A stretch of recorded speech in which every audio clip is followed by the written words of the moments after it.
अस्सलाम वालेकुम। उम्मीद है आप सबके रोजे बहुत अच्छे से गुजरे होंगे, फैमिली के साथ सुकून से गुजरे होंगे। अब वक्त आया है ईद का, जो रब की तरफ से गिफ्ट रहती है। लॉकडाउन का ज़माना है, कोरोना वायरस का ज़माना है, भीड़ इकट्ठा करने को मना किया गया है, तो आप ईद की नमाज घर में पढ़ सकते हैं। ये बहुत ही एक्स्ट्रा ऑर्डिनरी सर्कमस्टांसिस है इस वजह से, लेकिन आप ईद की नमाज ना छोड़ें और घर में पढ़ें। इस्लाम के 4 स्कूल ऑफ थॉट से अगर जो भी स्कूल ऑफ थॉट्स के हिसाब से अगर आप घर में ईद की नमाज और खुतबा नहीं पढ़ सकते, ये अलग बात है। ये वीडियो उन लोगों के लिए जिनको घर में ईद की नमाज पढ़नी है। बहुत सिंपल है। ईद की नमाज और जो बाकी की नमाजें रहती है उसमें सिर्फ इतना फर्क रहता है कि ईद की नमाज में 6 जायद तकबीरें रहती है। आपने ईद की नमाज की नीयत बांधी, आपने सना पढ़ी, सना पढ़ने के बाद आपको अपने हाथ कान की तरफ ले जाने, अल्लाह अकबर कहना है, हाथ छोड़ देने।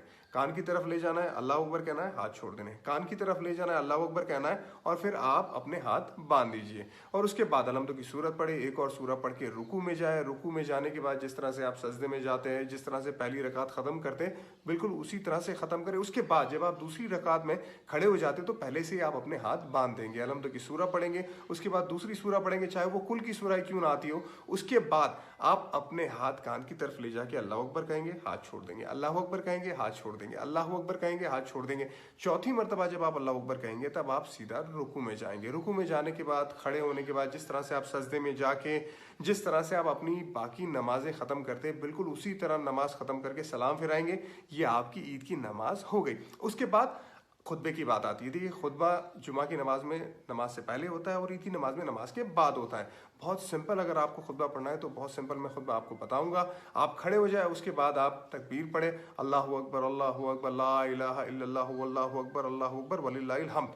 ये पढ़ लिया आपने। उसके बाद अलहम्दुलिल्लाह की सूरत पढ़ी, उसके बाद आप बैठ गए। ये आपका पहला खुतबा खत्म। थोड़ी देर के बाद आप खड़े हो जाइए, उसके बाद फिर तकबीर पढ़े, अल्लाहु अकबर, अल्लाहु अकबर। उसके बाद आप कोई भी एक दुरूद शरीफ, जो भी दुरूद शरीफ आपको आता है वो पढ़े। उसके बाद रब्बना आतिना फिद दुनिया हसनतम व फिल आखिरति हसनतम व क़िना अज़ाबन्नार पढ़े। ये आपका दूसरा खुतबा भी हो गया। इसी तरह से आप ईद की नमाज भी घर में पढ़ सकते हो और खुतबा भी, और सवाब भी पूरी तरह से कमा सकते हैं। ईद मुबारक आप सबको।